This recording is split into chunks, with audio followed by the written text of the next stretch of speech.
Morning glory, America. Bonjour, hi, Canada. Greetings to everyone listening across the United States and wherever else you might be in the world. I'm Hugh Hewitt. Welcome. Well, you know, this is the week between. The week between Christmas and New Year's is always a funny week to broadcast. And it's Monday, and I have no voice because somehow the Cleveland Browns managed to lose to the New York Jets yesterday. And that's because Roger Goodell hates Cleveland and has hated Cleveland forever since Jimmy Haslam took over the club. And D. Haslam took over the club. He's tormented it in every way possible. So whereas a game that the Ravens had lost too many players for was postponed not once but twice, Goodell says play. Even though the Browns had no wide receivers, 2 offensive linemen out, 2 linebackers down to the COVID. So a grand total of 7 starters gone. They said play. So the Browns played and they lost. They lost to the Jets, which is really doubly terrible. So I have no voice, but it does set up the greatest game possible. Steelers at First Energy next week. Steelers versus Cleveland in Cleveland. The Browns win and they're in for the first time since 2002 season, since January of 2003. So they have the season, every game has meant something, and great season. So I am dismayed that we had to. I'm not actually down on Baker. Baker was down on himself yesterday. No one brought it. I like to whine, and give me some cheese if you'd like. I'll take cheese with that wine. I like to whine a lot as a professional football fan. The refs took away a touchdown that everyone saw was a fumble by Sam Darnold, returned for a TD, but the refs decided the Browns were just going to lose yesterday. They got the word from Roger. People, there is no such thing as the Bilderbergers. There is no deep state. There is no Illuminati, but Roger Goodell hates the Browns. That's actually, honest to God, true. And the word went out yesterday that the Browns were going to be screwed, and so they were. And so now it's all about beating Big Ben in Cleveland. Win and we're in. Then I think we have to win again. Then we win in Steelerland. So it'll be a great next 3 weeks. 5 weeks to the Super Bowl, right? 5 wins and we're done with the season and we can put the crown on and put away the curse. Now, look, this is the week. President signed the relief bill yesterday. I tweeted nothing about it. I always knew he would. President actually cares about people a lot, and he wasn't going to let them go without the unemployment. He would have preferred it be more money. He would have preferred to go out with a $2,000 check per person. He tried to bluff his way through, but everybody in Congress is exhausted, as everyone is exhausted. You got to read Dave Barry's year in review to figure it out. My favorite part of Dave Barry's week in review, or year in review, which is an annual deal. If you go over to WashingtonPost.com, if you're a member of the Washington Post, Dave Barry's year in review is posted. And I'll send the link out to it. It's worth signing up for the whole year, even though the only way you can get my column is also to sign up. And I haven't written anything. I don't owe him anything for the rest of the year, and I'm not going to. I really kind of slow down and allow Dwayne to come into work. And I got to be easy on Dwayne. Dwayne's going to lose his mom fairly soon here, and he's preparing. I got to be easy on Dwayne this week. So if I'm nice to Dwayne, your prayers are appreciated for him. It's not in my muscle memory, actually. And everybody knows that, and it's kind of a running joke, but Dwayne was making arrangements this week. Dwayne, where were you? Were you making arrangements? Can I tell that story? What's that? Can I tell the story? You're making arrangements this week? Yeah, sure. So you're off making resting arrangements, final resting place arrangements for your mom. And again, I encourage people to pray for Dwayne and his family. But Dwayne is well known for some reason because he's broken into my bit all these years. He's whenever he come to work, he's shouldered his way into the show. You want to tell the story, or you want me to tell the story? Go ahead. You might as well tell the story. But I want to tell you, it's not fair at the beginning. It's just not fair. Why is it not fair? Because, look, you're doing it again. You just took over the show again. Go ahead, tell the story. Everybody knows it's really my show. So I'm making arrangements. And where we think we are going to have my mother's remains resting after she is cremated is put on top of her mother, where her mother is resting. And so I called that cemetery last week and got a hold of whoever answered the phone. I gave them my story. They said, hold on just a second. Randy answered the phone, and Randy had his nice Undertaker voice, his sympathetic Undertaker voice. And so I'm talking to Randy and giving him the update. And he says, well, this certainly can be done. We're sorry for your impending loss. If you'll just give me your email address, we'll give you pricing and all the other logistics. You know, he's talking in this voice. So I give him my email address and spell it out. And he goes, I know who you are. He said, I know you. Hugh treats you horribly on the air. And I said, yes, he does. That's a slander. And as soon as he realizes he says this, he realizes, oh wait, I'm at work, and he does this. He goes right back into character. Once again, I'm sorry for your impending loss. We will be with you shortly by way of email. Thanks, Randy. Look, I've known Generalissimo's mother for 20 years, and my thoughts and prayers are with her. Mean as a bag of No, cut she's snakes. not. She's been nice to me all those years. Sinister Dell, on the other hand, I've always had to walk with him in front of me. I really do. I have to walk with Dell in front of me. And Dwayne, of course, is like a snake in the studio. He's always around trying to undo me. But our prayers are with Mrs. Dwayne. The original Mrs. Patterson. What? No, not Mrs. Dwayne. No. I've got enough psychological problems without adding that layer onto it. All right, no. So I'm back to Dave Barry. By the way, my phone number is 1-800. Bad Oedipus nightmare. Yeah. 1-800-520-1234. I don't treat him badly. Randy doesn't know what he's talking about. 1-800-520-1234. It's Resolution Week. This is something we do all the time. It's a 3-day week for me because we play Dr. Larry Arnn's History of Everything on Thursday and Friday, as those are Salem media days off, and people actually don't want to work on those days because nobody's listening to the radio except at home. They're not driving to work on New Year's Eve and New Year's Day. So we bring you Dr. Larry Arnn at home so you can get your Arnn fix. But the New Year's resolutions will be broken by the time I get back on the air on January 4th. So I want to hear what your resolutions are after this year. Dave Barry's year in review, which I will tweet out. It's January, February, March, April. That's what it normally is. Except after January and February, he comes up with Marpril. He merges the months, which starts off calmly enough, he notes, as the Democratic Party, desperate to find an alternative to 132-year-old white guy Bernie Sanders, settles on 132-year-old white guy Joe Biden and cruises to a series of praise after replacing No Malarkey with a bold new campaign slogan, somewhat alert at times. Biden is endorsed by most of his Democratic opponents, including Mike, in quotes, Bloomberg, who spent more than $500 million on this campaign, which seems like a lot of money until you consider that he won the American Samoa caucuses, narrowly edging out Tulsi Gabbard, who spent $13.50. He goes on to say that about that time, he starts using the all caps, "We are all going to die," becomes the theme of the year, and toilet paper. And it just is a long sentence that goes on because, in fact, April and May were Marpril. It's just a blur.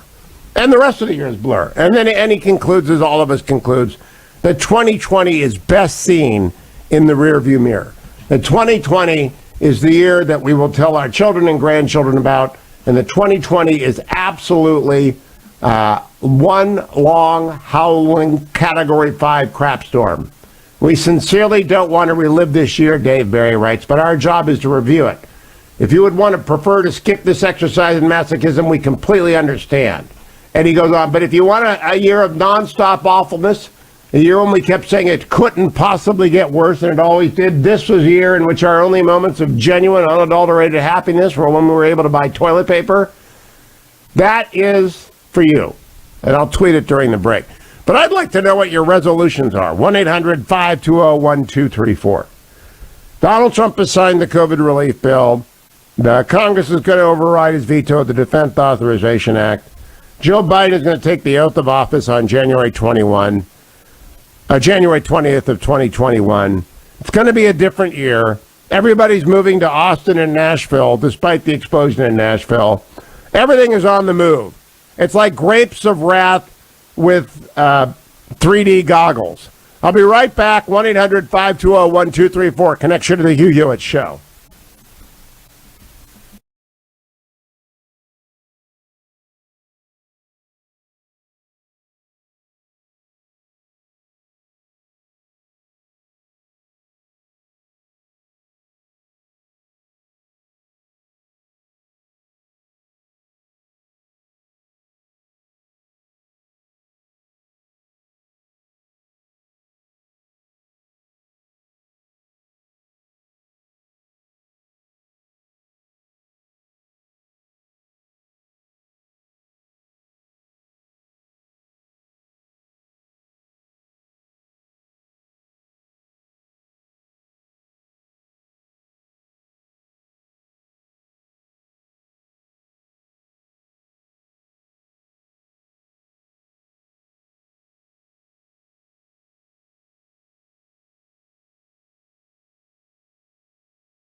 Welcome back, America. Hugh Hewitt, little Dan Fogelberg. We might play a lot of that. In fact, Adam's got to come up with the end of the year song. I actually think 2020 could not end on a more appropriate note than the Browns losing to the Jets.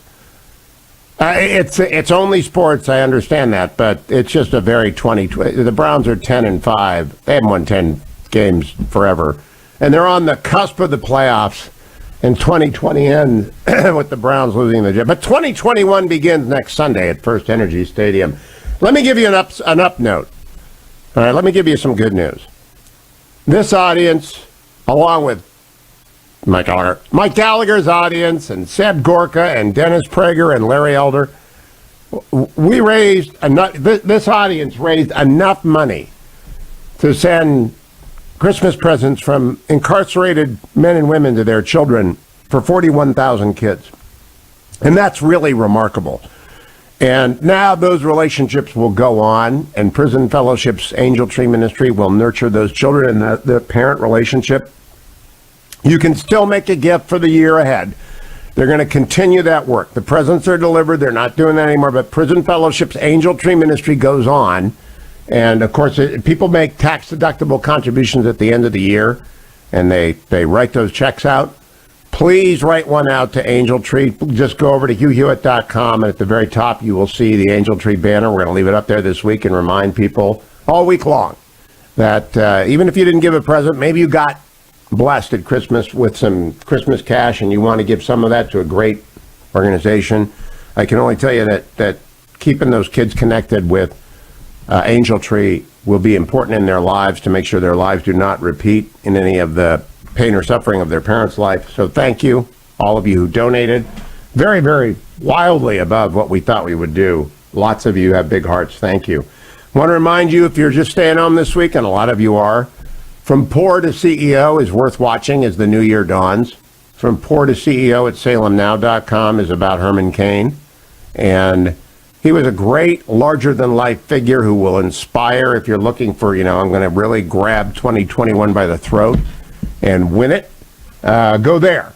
Go to From Poor to CEO at salemnow.com. Use my name, Hugh, and you'll get the 20% off, and it'll fire you up. Herman did that. Herman, I had the pleasure of knowing Herman, and he will do that for you.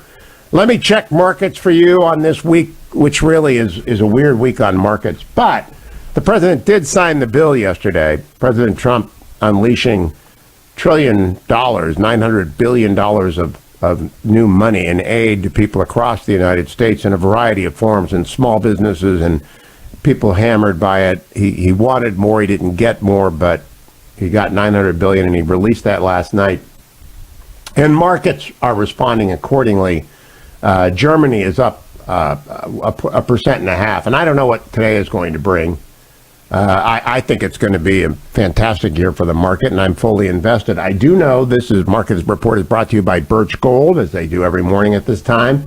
I do know I've got my gold, and I'm glad I do, because I think that the amount of stimulus, nobody saw 2020 coming. Nobody saw printing and spending $3 trillion. It's going to be $4 trillion by the end of the year. By the time it's all added up, state relief and international relief flowing into America, $4 trillion of money. But gold is still gold. And it's at $18.83 an ounce right now. And if you want to buy gold or you want to pull part of your IRA or 401k, keep it tax protected, but move it into precious metals, you go to Birch Gold, and you do that by going to HughGold.com, HughGold.com, or texting my name, Hugh, H-U-G-H, to 474747. That will bring you the security of having 10 to 25% of your assets in actual precious metals, even as inflation says, $4 trillion, that's a lot of new money in the market. And gold is your anchor.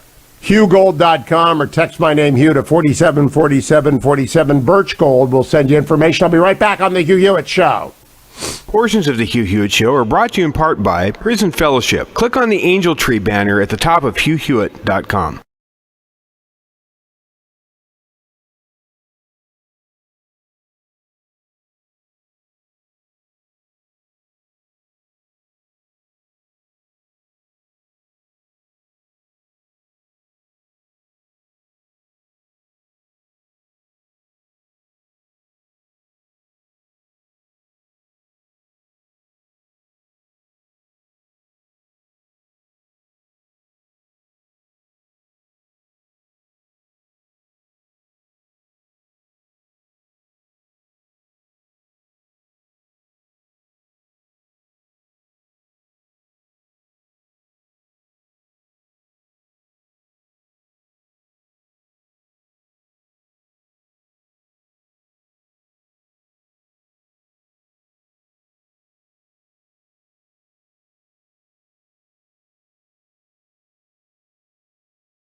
Welcome back, America. 33 minutes after the hour. Some of you are up early. I don't know why. This is not the week of great work. Although some of you have year-end pushes. I know a lot of the accounting profession has to work overtime this week, and maybe you are in your office working overtime. I know lots of you are doing charitable contributions and finishing out your year. Don't forget Angel Tree over at HughHewitt.com for prison fellowship. Lots of you are doing lots of different things, and some of you are making plans and resolutions. Now, resolution week on the Hugh Hewitt Show. So let's go to Dick in Dayton. Dick, what's your resolution this week? Good morning, Hugh. Good morning, Dick. Hugh, I was tricked on the Browns, but they disappoint me. I hope next week that they can come out of this. I thought they'd go to the playoffs, Hugh. They're going. They're winning. They win and they're in, Dick. So next week, 2021 will be off to a good start. I think so, too. And it's going to be a good year for me at Lowe's. And I hope to get back to school and get back to my band. And your band? Hugh. What's the name of your band? Kettering Banjo Society. Run that past me again. The Kettering Banjo Society. Well, that's what kind of music do you play? If you've ever been to the Ohio River, we were popular in the 80s and 90s. We got to play on the tall stacks down there, and we played all. Have I ever been to the Ohio River? Dick, have you ever been to the William Henry Harrison Memorial Grave on the Ohio River? No, I've never. We passed it on 52. Well, I have stopped there and paid my respects to one of Ohio's presidents. Have I ever been on the Ohio River? All right, my friend, that's a good, more music. I like that. Peter in Asheville, North Carolina. Good morning, Peter. Hello, Hugh. A couple things. Going to watch a lot less TV for sure. Especially all of you. TV. You know, Dwayne's got a TV on right now. That's all he's done all year. Watch 50% less. My wife reads probably 3 books a week. She gave me one book you recommended, David Horowitz's Dark Agenda. I'm reading that now. And then I hope to do a service again and help out at TWA Wild Adventure this year. Oh, very good. TWA.us. If you're, by the way, the Young Guns, people between 21 and 35, the Young Guns Week at TWA.us, they have a few spots left, but all the other spots are sold out. What week are you going up there, Peter? I don't know yet. I'll have to schedule us because of course, we missed a reunion. I miss seeing some friends there. Well, I love it when I'm able to go to that, and I know they had to cancel it because of the virus, but I know that they are full up for the regular week of fishing in Montana. But if you're between 21 and 35, go to TWA.us. Peter is right. It's a great week, isn't it, Peter? Yes, it is. I stayed in the Stonefly. Well, there you go. The trouble is, I did fish out that river, and I don't know if it's recovered yet. I do not know if it's recovered yet. Thank you, my friend. Let me read you the... I can't say enough about the Wild Adventure, and I have told you that, and they are sold out this year, and that is great. Jan Janura had a wonderful, I had a good chat with him on on Christmas Eve, about, it's just sort of astonishing that every single space has been taken already, except in the Young Guns Week. You can send someone, if you got some cash for Christmas, and you have a son, or a son-in-law, or a brother, or anyone between 21 and 35 you want to send to a great week to get their head together and great fishing and fellowship, go to TWA.us. Now, this is in the Wall Street Journal this morning. I am of the opinion that America is on the move. Grapes of wrath with VR goggles. That this has been such a disruptive year, such a devastating year for, 400,000 people have died, or close to 400,000 people. But the vaccine is rolling out. And 1,944,585 Americans have received the first dose of the vaccine. So the second dose will be along, and there are 9,547,000 doses out there and more rolling out every day. States are getting their act together. People just stay home till you get the vaccine if you can. Frontline workers, stay safe and try not to go. Everyone just be smart. Let's get this vaccine rolled out, and we'll get 2021 off to a great start. And the variant out of the UK, which has now arrived in Israel and the United States, the vaccine works against the variant, so don't worry. It's like a different kind of flu, but the virus vaccine works. A lot of people are in a lot of hospitals, but we have more therapeutics arriving. 2021 will be better. I think I may have been the only person in America warning about this thing in January of last year on the air. I mean, some scientists were alarmed, but I was the first to the bell, along with Senator Cotton being the first elected. But as a result of so much sorrow and so much change and so much collapse and so much disaster, it is grapes of wrath with VR goggles. People are on the move. And one of those places is Austin, Texas. And there's a story about Austin, Texas in the Wall Street Journal this morning, which is pretty interesting. Startup City, accelerated growth strains Austin. Arrival of Oracle, Apple, Tesla deal new challenges the city struggle to stay affordable and weird. A few years ago, some blocks of Austin South Congress Avenue featured a castle-themed wax museum and a comic book shop, a neighborhood bar with dollar taco deals and an auto shop, and in season, a Santa Claus on horseback. Then, as at so many other places in Austin, the construction cranes came. Those blocks recently reopened with a strip of modern urban buildings with shops offering national brands from Lululemon to Le Labo perfumes. The 2,000-plus private membership club Soho House and an Hermes store are on the way. Office tenants include accounting and consulting firms Deloitte, private equity firm Tritium Partners LLC. The project's developer Andrew Johnson said he saw a need for a national luxury brands place where well-paid executives were coming. To Brad Summers, a manager of Toomey Auto Works, there was 28 years before its lease was terminated. It was another reminder that longtime Austinites can't afford their own city anymore. It pains me to drive by it, Joblin said. Nope, Brad Summers said. Austin has tried hard to hang on to its particular culture over the years of booming growth and popularity, which have attracted money and energy to the city that also brought rising rents, traffic congestion. But the pace of change is accelerating as companies and remote workers being the key, relocate to what they see as the next tech metropolis. In some cases fleeing California, in millions of cases fleeing California. Austin is Startup City, said J.D. Ross, a general partner at venture firm Atomic, who moved to Austin just a month ago from San Francisco. What a surprise. Everything is growing quickly. The airport is adding new gates every year. Austin is one of the fastest growing cities in the U.S., the journal notes, with a population of about 1 million versus 675,000 in 2000. Oracle is the latest company to announce a headquarters move to Austin. An Apple Inc. campus and a Tesla factory are under construction on the city's north side. Governor Greg Abbott said he expects Tesla's presence in the region will ultimately be far bigger. He's talking with Elon Musk about the potential relocation of Tesla's headquarters to Texas. New Yorkers, San Franciscans are now working remotely, looking for lower rents, great bars, year-round warmth. Between April and October, the Austin metro area saw the highest ratio in the country of arrivals to people leaving, according to LinkedIn. There are 4 great areas of growth. And even like the Jodes got in their car and drove to the Central Valley and began the life, now the itinerant at-home worker is getting in their car and they're driving to Austin, they're driving to Nashville, they're driving to Northern Virginia, and they're driving anywhere in Florida. Now, what brings those 4 places together? 3 of them have no taxes at all: Tennessee, Florida, and Texas. And Virginia taxes are low. I moved to Virginia 5 years ago, before Amazon came, before Amazon announced HQ2.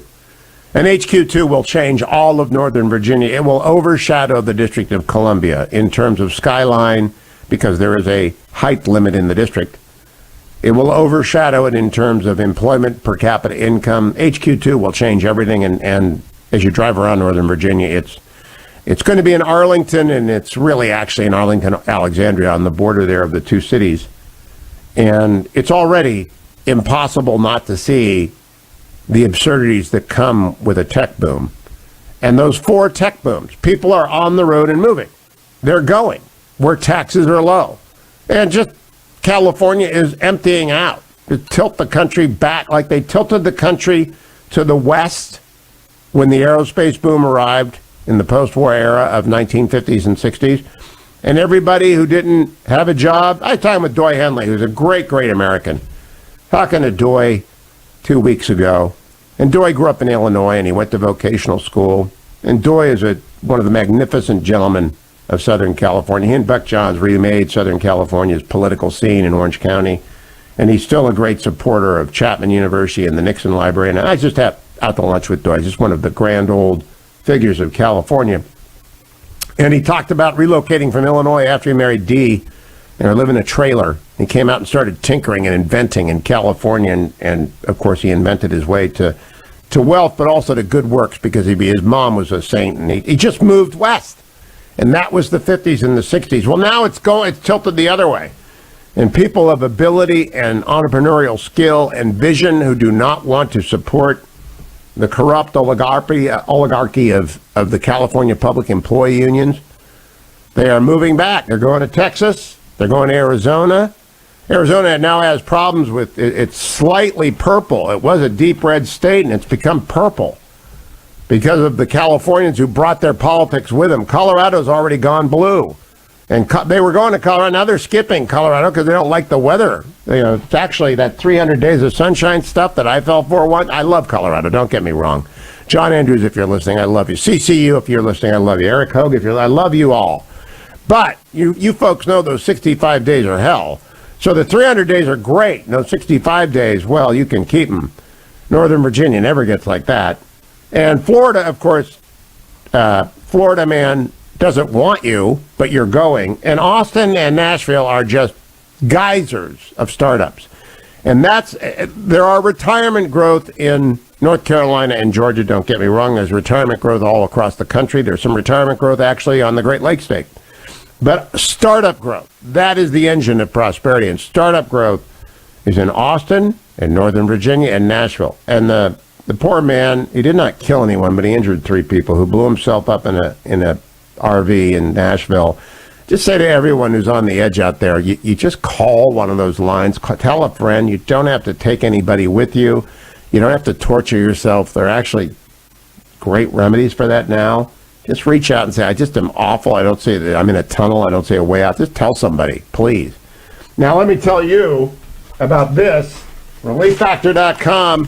Coach Meyer, if you're listening, losing to the Jets meant that Justin Fields is going to New York. So if the Jets call, you have to go to New York and help them.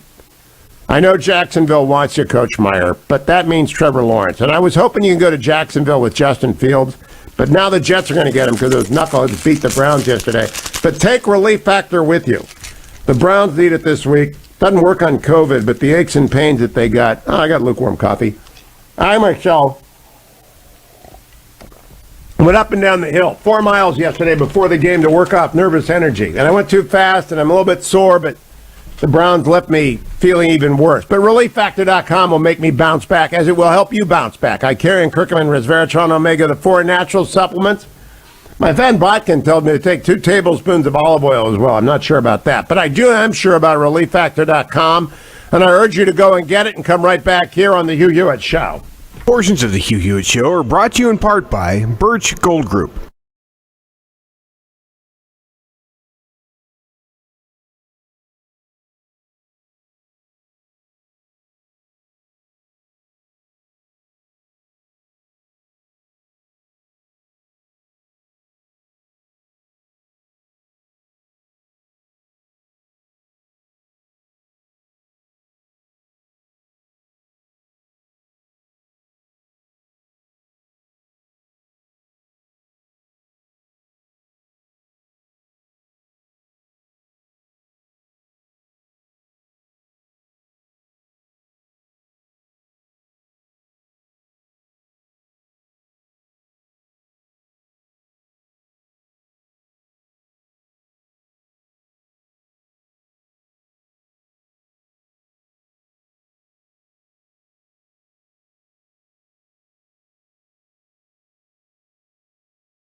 Welcome back, America. As I tell you, 2021 opens at First Energy on Sunday when the Browns welcome in the dreaded Steelers. And if we win, we're in and we're on. But it's the Yinzer report, Salena Zito, from Pittsburgh's finest to the worst possible conclusion, which would be the Steelers winning next week. Hello, Salena. You know it's showdown week. It is showdown week. Steelers had one crazy game yesterday. I don't think anybody expected them to win that. Well, they came back. They kept the Browns in control of their own destiny because the Browns were, Roger Goodell hates the Browns, and so they'd had to play without 8 starters because of the virus. The Ravens get to take a couple of days off, but the Browns, oh, well, no excuses. It will be a big week between your city and mine. Let me ask you, Salena, Mark Robinson, I had heard about. I've never met him, never been on the show. Tell people about him. He's in your new New York Post column.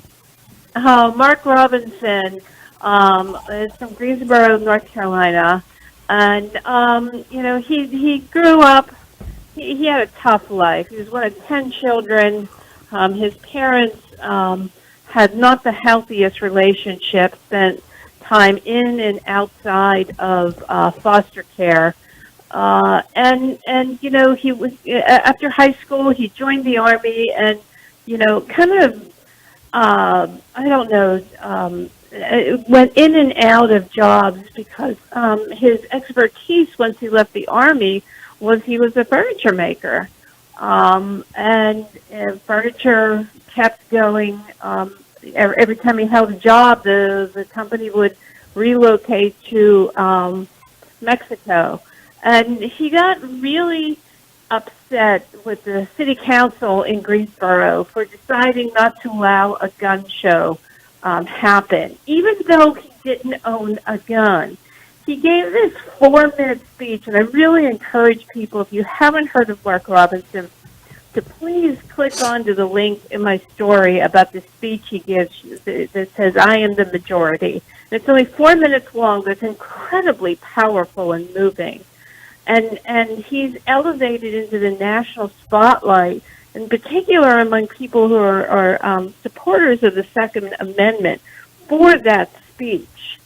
And, after that, a lot of people tried to get him, have his own radio show and, write a book and so forth. And he wanted to use his voice for something impactful.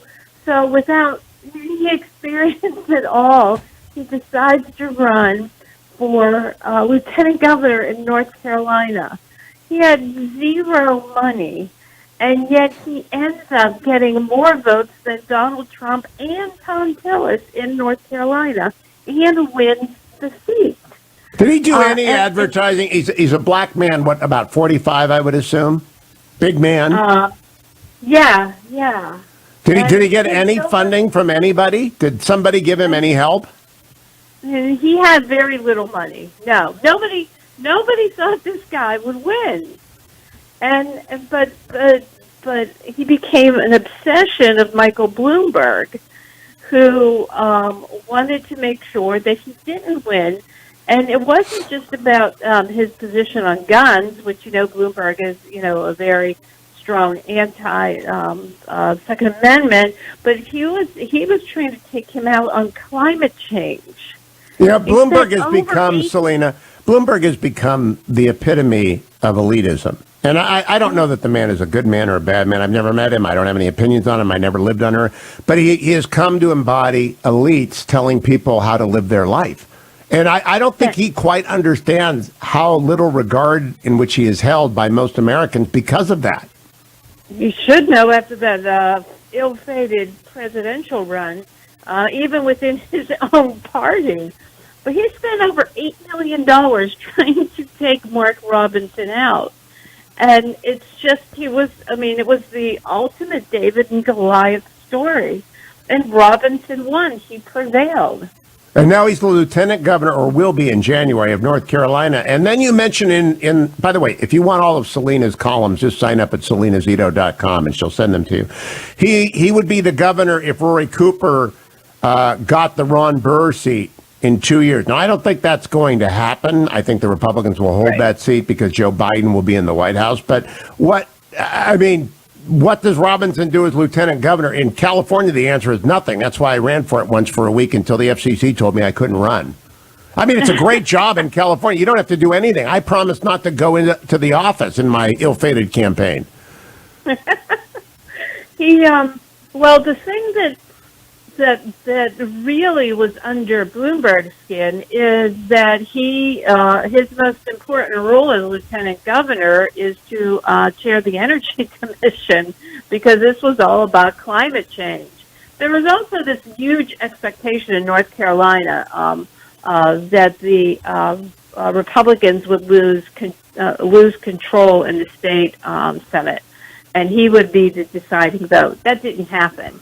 Along with every other state legislative chamber in the country. Yeah, it's a great story. Mark Robinson is a great story. Salena, of course, is on top of it. It's in the New York Post, and you can read that column at thenewyorkpost.com. Tweet it out.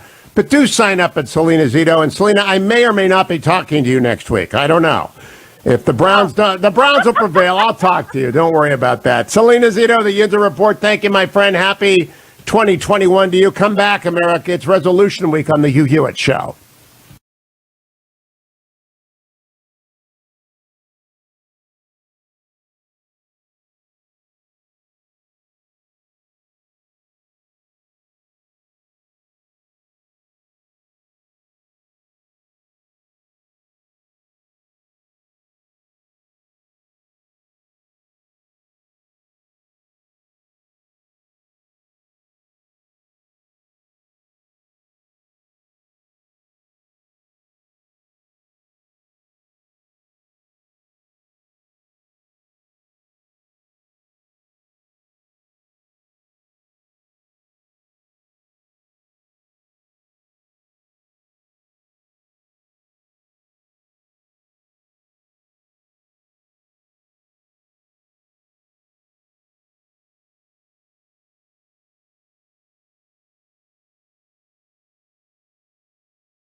Morning, glory, America. Bonjour, hi, Canada. The last full week of 2020, a year best said goodbye to and never, ever, ever repeated. I'm Hugh Hewitt, and I'm so glad you're with me.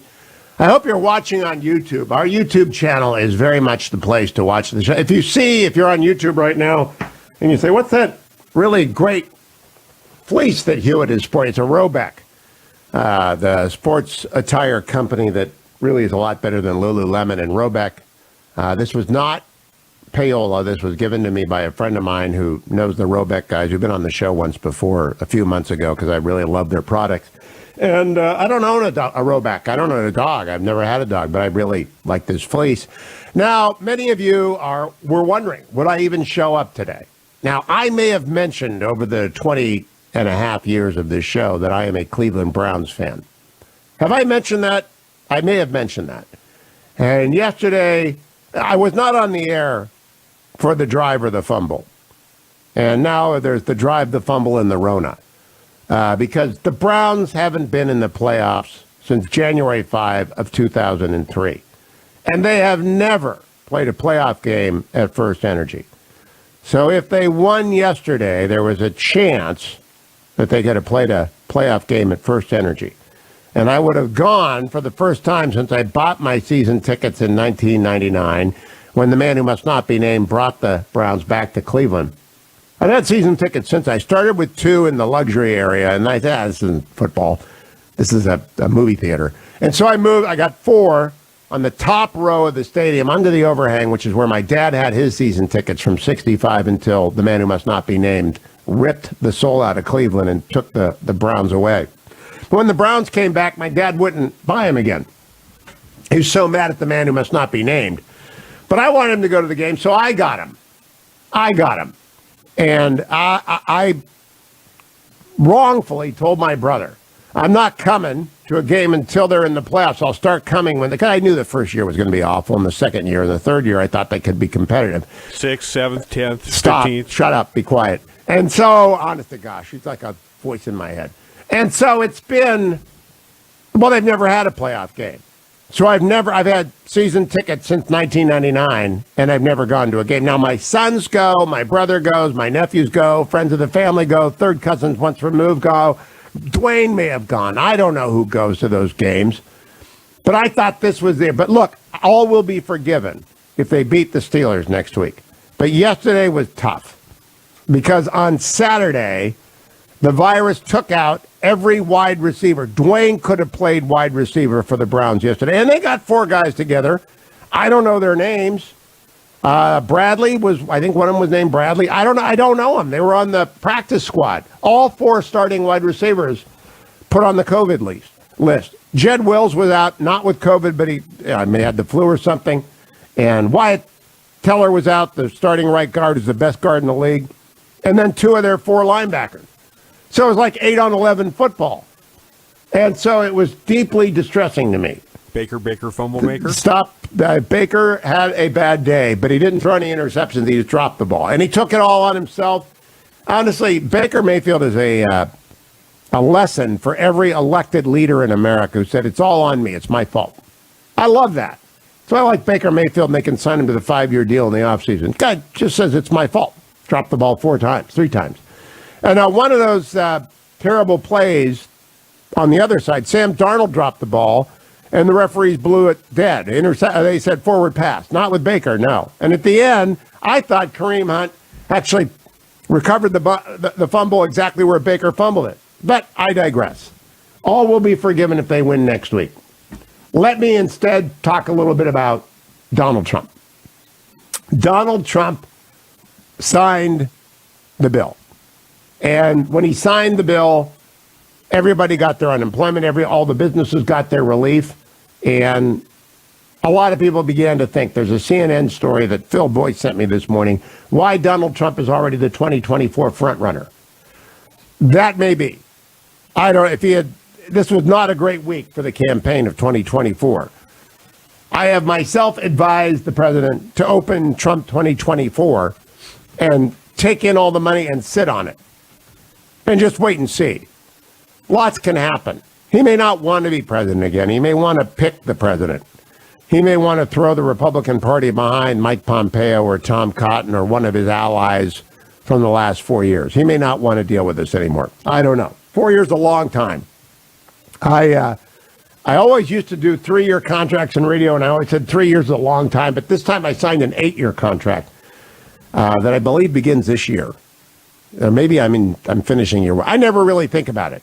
And I always think 3 years is a long time. Stuff happens in 3 years. But I signed an 8-year contract, and Baker Mayfield's going to, that's why I started with Baker.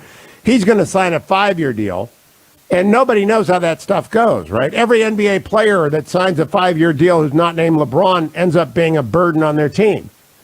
And so I always think it's kind of crazy to sign long-term deals. And so in politics, nobody knows what's going to happen in 2024. I'm going to get through 2022. I'm going to get through Georgia. And may I remind you, Georgia, you can vote today. You can vote today. And you should vote today because Chuck Schumer wants your 2 Senate seats. He wants to annex Georgia. Can we play Chuck Schumer, please? Remind Georgians. Now we take Georgia, and then we change the world. Yeah! I'm sorry, can you repeat that, Mr. Schumer? Now we take Georgia, and then we change America. All right, so that's what Chuck Schumer wants. He wants Georgia. So he does not want you to vote for David Perdue. I want you to vote for David Perdue, and David Perdue is joining me next hour. And I want you to vote for Kelly Loeffler, and Chuck Schumer wants you to vote for Raphael Warnock. And here's Raphael Warnock, my favorite cut number 9. We pray for the people of Cuba in this moment. We remember Fidel Castro, whose legacy is complex. Don't let anybody tell you a simple story. Life usually isn't very simple. His legacy is complex. Kind of like America's legacy is complex.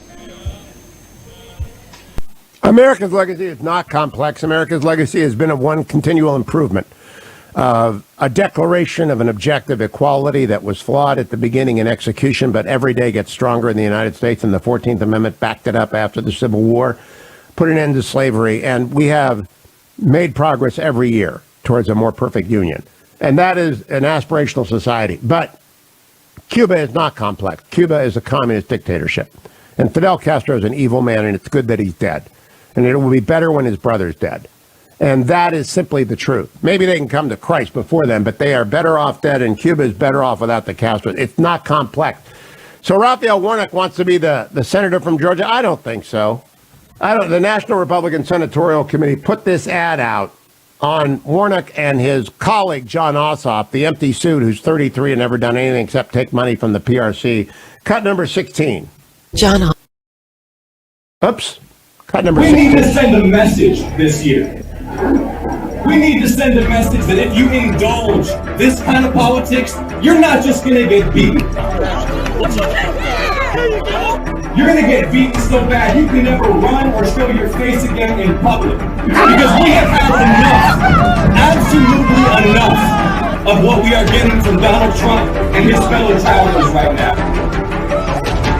America needs to repent for its worship of whiteness.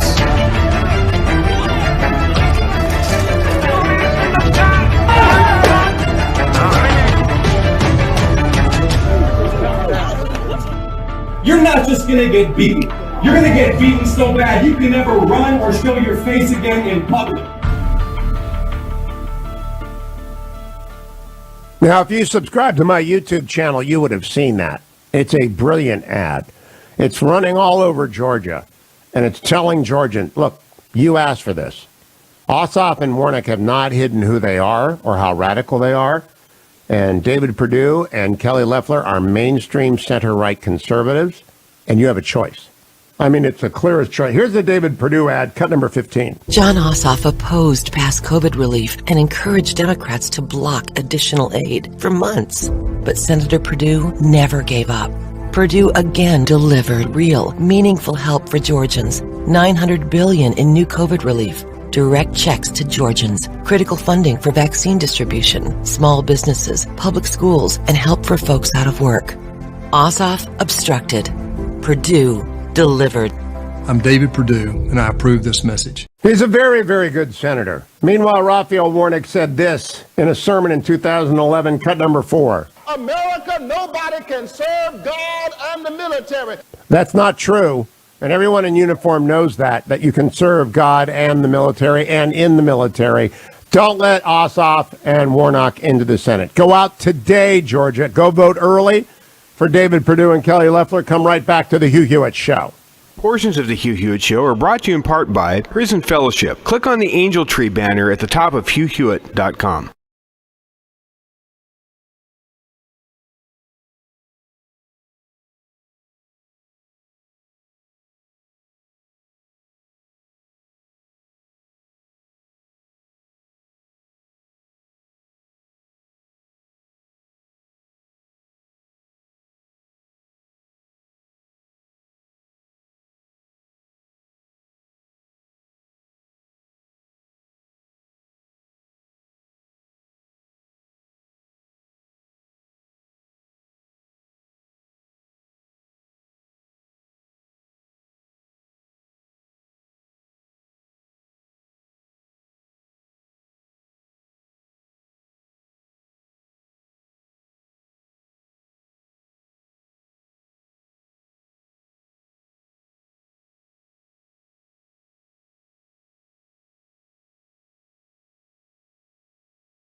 Welcome back, America. It's Hugh Hewitt.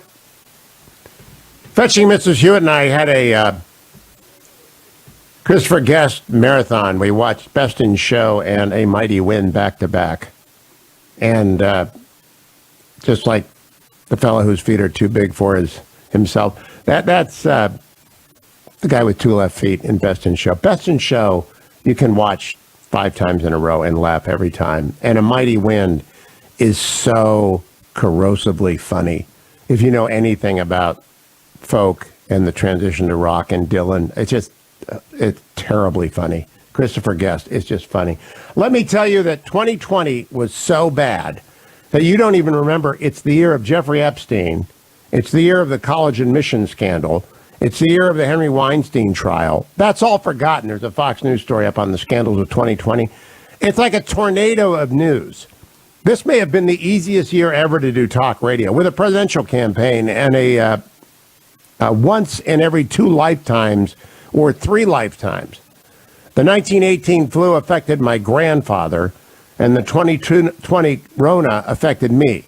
So that's 102 years between the 1918 flu hitting the Rolls of Ashtabula and the Hewitts of Ashtabula, Ohio, and then the corona hitting the country and the world in 2020. So it's every 3 generations you get a virus like this sweep through the country. But 2 million Americans are vaccinated. That's the good news. There's always bright spots. I told you earlier today, 41,000 children of prisoners were served by the Salem media hosts, myself and Mike Gallagher. I think Mike beat me again. Barely. Actually crushed everybody. I don't know why Mike does it, but he's just amazing in his testimonies on behalf of these children. And Seb Gorka and Dennis Prager and Larry Elder, we all got together, and 41,000 children have been served. But the Angel Tree banner is still up at HughHewitt.com. Christmas is come and gone, but if you want those children to be ministered to year-round, make a year-end gift to Prison Fellowship via the Angel Tree banner at the top of Hugh Hewitt, and they will stay with those children as they walk through a difficult time in their lives. Thank you all for being part of that. It will be there all week. So as you make your year-end donations, it's tax deductible, of course. Thank you in advance for thinking about them. Let me go and check markets for you. Brought to you by Andrew and Todd, who are working this week. AndrewandTodd.com, working as always. Why? Because real estate never stops. The 10-year Treasury's at 0.93. The markets are going to boom this week because the COVID relief bill, President Trump signed it last night. I'll read you the message that he sent along with it in the next segment. But in the meantime, Germany's stock market is up 1.5%. I think that foreshadows what will happen in the short week this week. I don't even know if markets are open on Friday this week. They're not open on January 1st, but I don't know if they're open on Thursday or if they have the half day on New Year's Eve. But I know that people are buying houses. I read you that story about Austin, in Tennessee, in Florida, in Virginia. And Andrew and Todd work all over the United States. There was Sierra Pacific Mortgage. Call them at 888-888-1172. 888-888-1172. And get your house, get a pre-qualification letter, because the housing markets in the hot areas, you have to make an offer on the spot. You got to hand them a letter, say I pre-qualified, and AndrewandTodd.com will do that for you. So the markets are going to have a great day. Gold is at $18.78. Light crude is at $48. It's going to get over $50 this week, I think. And 2021 is indeed going to be a great year, but I think inflation is going to be a problem. That's the Hugh Hewitt view. I'd like you to call me at 1-800-520-1234. It's resolution week. What are you going to do this year? I want you to sign up for my YouTube channel. That's the resolution you ought to make so that you can watch me in the morning as opposed to just listen to me. Also want you to subscribe to The Universe. Many of you are discovering the after show, which airs at 8 p.m. in the East, 5 p.m. in the West, Tuesday, Wednesday, Thursday, Friday, not today. And Dwayne is attending the family business this week, as I discussed last hour. Are you going to do it all week, Generalissimo? Is the after show going to be there? I will do an after show tomorrow and Wednesday. Tomorrow and Wednesday on a short week, an after show. But you got to subscribe to The Universe, and also every minute of every show every year is available for you there. But it's not yours unless you subscribe. The YouTube channel, Hugh Hewitt, and The Universe. I'll be right back, America. Stay tuned. Portions of the Hugh Hewitt Show brought to you by Sierra Pacific Mortgage. For more info, call 888-888-1172.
34 minutes after the hour, America. Hugh Hewitt, thank you for joining me this morning.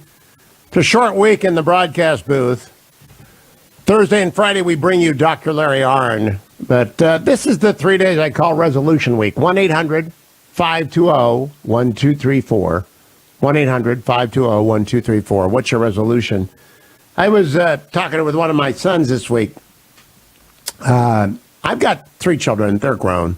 I've got 3 grandchildren. They're small. And the fetching Mrs. Hewitt and I have been married for 38 years. And we are enjoying the very best years because young enough to do anything we want, working, having fun, and watching children become parents and make their life decisions is fun. But I asked him, where would you move if you move anywhere? He said, I love Virginia and D.C. This is my mini-me. And he mentioned Texas. But if I had to go somewhere, I'd go to Texas. And so I began reading this story in the Wall Street Journal this morning about people moving to Austin. I do not have an affiliate in Austin, which is astonishing to me. I'm on in San Antonio and Dallas and Houston and McAllen and all these other places in Texas, but I'm not on in Austin. Blue Austin. And Texas is too big to be overwhelmed by the Californians coming into it, as happened to Arizona. But I said to him, you got to make your choice now. You got to figure out where to put down the stakes before children and then stay put. That's not true of military families who commit to moving every 2 or 3 years.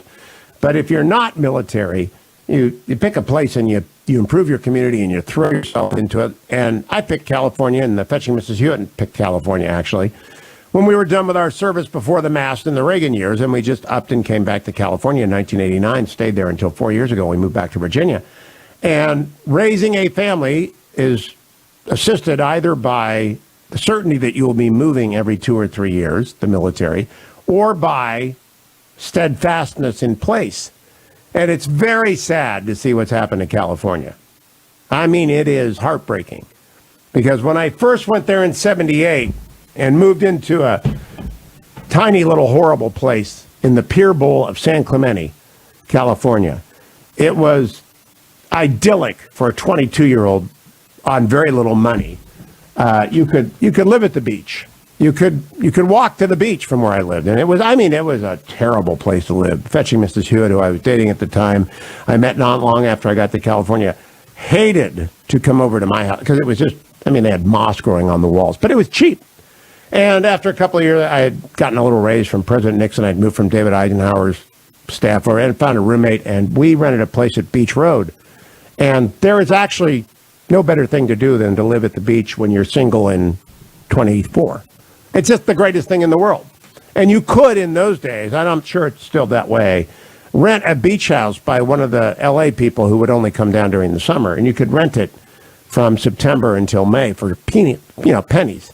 And they want to make sure you were employed, et cetera. And so I had the greatest year and loved San Clemente. And California was still golden.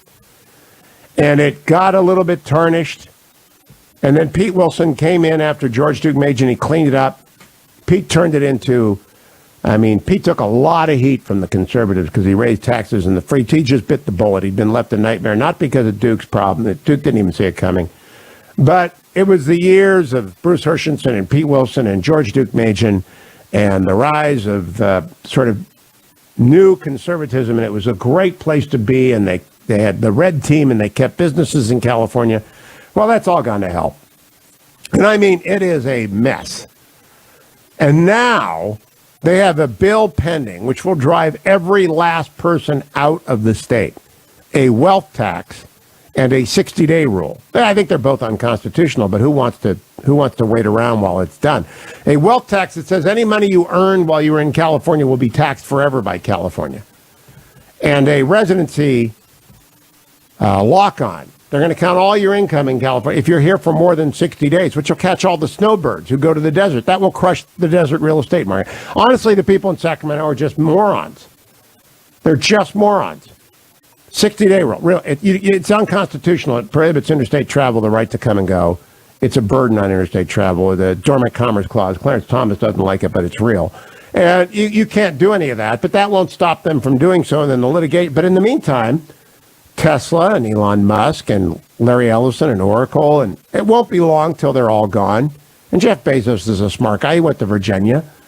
None of the tech giants are going to go there. I'm talking to Undersecretary Keith Kroc, begging him to go back to California and get into politics. He's the Undersecretary of State who, with Mike Pompeo, has been battling the PRC's attempt to infiltrate all of the networks of the world. Our biggest adversary in 2021 is the same as it was in 2020. It's not the virus. It's where did the virus come from? Wuhan. Who allowed it out? The Chinese Communist Party. Who will be the adversary for the next 100 years, long after I'm gone? The Chinese Communist Party. Youngsters today have to study the Chinese Communist Party the way I studied the USSR. Youngsters today in college ought to be majoring in what are the Chinese up to. They ought to be taking Mandarin and whatever else the CCP speaks. They ought to be fluent in it in the way that Russian studies dominated graduate studies in the 60s and 70s. You have to have Chinese studies. And that does not say a word about what could be. It could be the same relationship we have with Poland today. They went from being the forward-touching base in East Germany. They were the great threats to the West, where the Soviets assembled in Poland and East Germany all through my childhood and college years and up to 1989, and when Reagan broke their back and George H.W. Bush delivered the blow.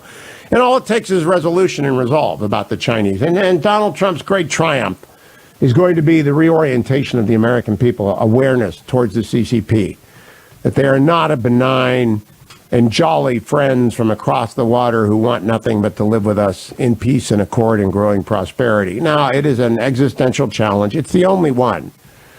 Not the virus, not climate change, the Chinese Communist Party. And I'm hoping that when Georgians return David Perdue and Kelly Loeffler, that Mitch McConnell and James Inhofe and Tom Cotton and everyone on armed services keep the United States military strong, because we cannot afford to do what we did after the collapse of the USSR when Barbara Boxer talked about the peace dividend. The greatest mistake we ever made was the build down of the Navy. We have to rebuild the Navy. We have to change emphasis from the Army to the Navy and the Air Force. We have to go back. I had Jerry Hendricks on his brand new book to provide a Navy. I'll have him on next week in the New York to talk about that as well. That is the existential challenge of our time for freedom. And we got to sell freedom back to the young people of this country, because you really don't want to live in an unfree society. You really don't want to live in the European Union. Brexit is done. That's the big news of the weekend. I haven't even talked about it. The deal got done. Boris Johnson delivered. Remember, Theresa May said this is the best we could do. It wasn't. Boris Johnson delivered. People were skeptical last year when he brought back the Brexit treaty with a year to negotiate the terms of agreement. So it's not really a deal. He got the deal. They're done. They're out. They're finished. The United Kingdom is alone and independent and free. Free of that giant bureaucratic morass in Brussels. Now, NATO remains strong, and we are a vibrant ally of NATO, and we'll trade with Europe, and I love Europe, but their economics are terrible, and they cannot grow. They cannot grow. And the United Kingdom is going to grow by leaps and bounds. The United States will grow by leaps and bounds. If they do not repeal, and this is why David Perdue and Kelly Loeffler matter, Joe Biden would repeal the Trump tax cuts. Joe Biden would raise taxes and bring the California ruin to the rest of the country. Joe Biden and the Democrats would lurch left, and we can't allow that. It'd be up to Mitch McConnell and the Republicans in the Senate to hold the line for 2 years. We'll take the House back. I already tweeted this morning the census results are in. We know where... we know exactly where the new seats are going. All right? We know that. Texas is going to gain 3 seats in the House. Florida is going to gain 2. 1 more to Arizona, Colorado, Montana, North Carolina, Oregon. So the House is already won for the Republicans after redistricting. 2022 is going to be a bloodbath for the Democrats. And they know that. Nobody wanted this. I mean, Joe Biden, people didn't believe it. I don't think there is the fraud. I do not believe there was a conspiracy. I've never believed any of that. I think it was a terrible polling by the mainstream media cost this election for Donald Trump. Wisconsin down 17 in a state that he lost by less than 20,000 votes. Down 17 points. That was a Washington Post ABC poll a week before the election. And the polling was, I mean, you tell me where it was really a race, and Georgia, Arizona, and Wisconsin could have been won for Trump, and then he wins the election.